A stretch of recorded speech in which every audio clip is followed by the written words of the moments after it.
नमस्कार, आदाब। मैं सदर सैफी और आप देख रहे हैं हमारा खास बुलेटिन। मशहूर गजल गायक पंकज उदास का निधन हो गया है। पंकज उदास ने मुंबई के एक अस्पताल में 72 साल की उम्र में आखिरी सांस ली। उनकी बेटी नयन उदास ने उनके निधन की पूर्ण जानकारी दी है। वहीं उन्होंने सोशल मीडिया प्लेटफॉर्म इंस्टाग्राम पर लिखा है कि बहुत भारी मन से हम आपको पद्मश्री पंकज उदास के दुखद निधन की सूचना देते हुए काफी दुखी है।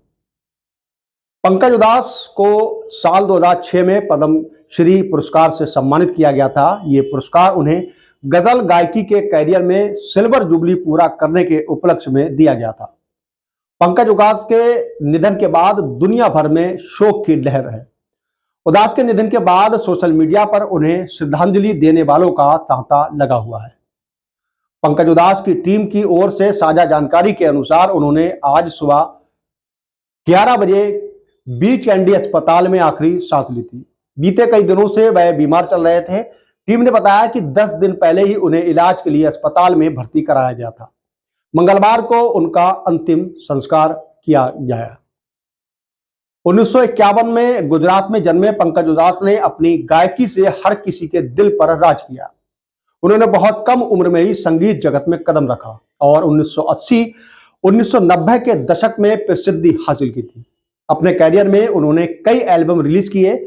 उदास के हिट गाने चिट्ठी आई, जिए तो जिए कैसे आज भी लोग गुनगुनाते हैं। उदास ने संगीत की दुनिया में अपना योगदान देकर भारतीय संस्कृति पर एक अमिट छाप छोड़ी।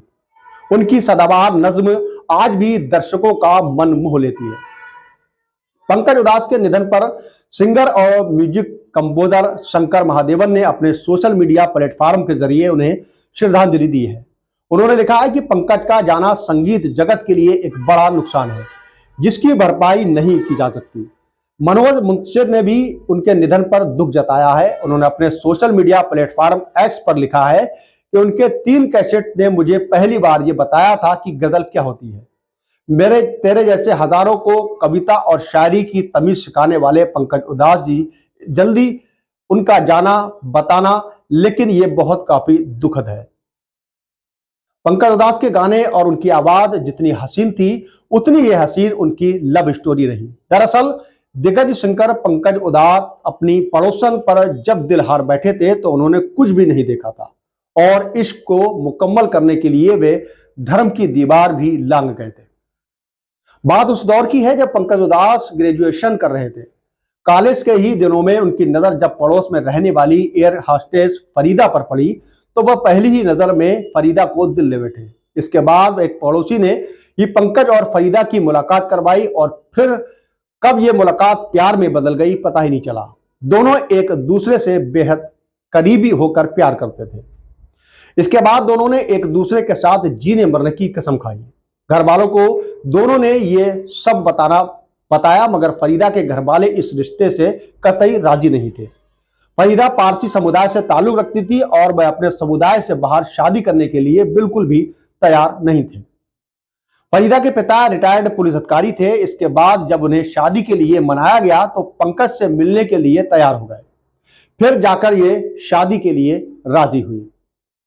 बताते चले कि गजल की दुनिया में अपना सिक्का जमाने वाले पंकज उदास का निधन म्यूजिक इंडस्ट्रीज के लिए एक बड़ी क्षति है। उन्होंने करीब 36 सालों तक अपनी गायकी से इंडस्ट्रीज को कई सदाबहार गाने दिए। जमींदार परिवार से ताल्लुक रखने वाले पंकज उदास गायक कैसे बने, इसके बारे में भी एक पूरी दिलचस्प कहानी है। 17 मई 1951 को जयपुर के जन्मे पंकज उदास एक जमींदार परिवार से ताल्लुक रखते थे। वह 3 भाइयों में सबसे छोटे थे। उनके बड़े भाई मनहर उदास फिल्म जगत के जाने माने गायक थे। उनके एक और भाई निर्मल उदास भी जाने माने गजल गायक थे। पंकज उदास को अपने बड़े भाई मनहर से गायकी में आने का चस्का लग गया था।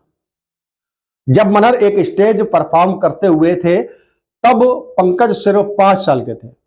भाई को गाता देख उन्हें भी गायक बनने की इच्छा जागी और उनके पिता ने उन्हें भी म्यूजिक इंडस्ट्रीज में डाल दिया। साल 1962 में इंडो चाइना युद्ध के दौरान पंकज उदास ने अपना पहला स्टेज परफॉर्मेंस किया था। उन्होंने गाया था ए मेरे वतन के लोगों। पंकज के इस गाने को उस वक्त इतना पसंद किया गया कि लोगों ने उसे 51 रुपए भेंट किए थे। कहा जाता है कि करीब 4 साल तक गजल में संघर्ष से हार कर वह कनाडा में शिफ्ट हो गए थे। वहां कुछ स्टेज परफॉर्मेंस से कामयाबी मिली तो दोबारा भारत आ गए और फिर जर्नी शुरू की। साल 1980 में पंकज उधास ने फिल्म आहट के बतौर गायक अपना करियर शुरू किया था। पंकज उधास ने 6 साल तक कई गाने गाए और नाम कमाया, लेकिन 1986 में आई फिल्म नाम से उनकी असली पहचान हासिल हुई। चिट्ठी आई के गाने से पंकज उधास घर घर में मशहूर हो गए। इसके बाद उन्होंने कई सुपरहिट गाने और गजलों में अपनी आवाज को दिया। पंकज उधास की आवाज में एक ठहराव और एक मिठास था जो हर एक लाइन में जान भर देता था। यही वजह थी कि उन्हें सदाबहार गायक कहा जाता था। उन्होंने रोमांटिक से लेकर दर्द भरे और सुरूर सहित हर तरह के गाने गाए। चिट्ठी आई है, चांदी जैसा रंग है तेरा, थोड़ी थोड़ी पिया करो, आहिस्ता आहिस्ता ना कजरे की धार, जियो तो जिए कैसे बिन आपके, सबको मालूम है मैं शराबी नहीं, एक तरफ उसका घर, घुंघरू टूट गए। पंकज उधास को इन गानों पर कई अवार्ड भी मिले हैं। पंकज उधास ने अपने बेहतरीन गानों के दम पर कई अवार्ड अपने नाम किए। लगातार पंकज उधास को सुनने वाले लोगों के लिए ये एक बड़ी दुखद घटना है कि पंकज उधास अब हमारे बीच नहीं रहे।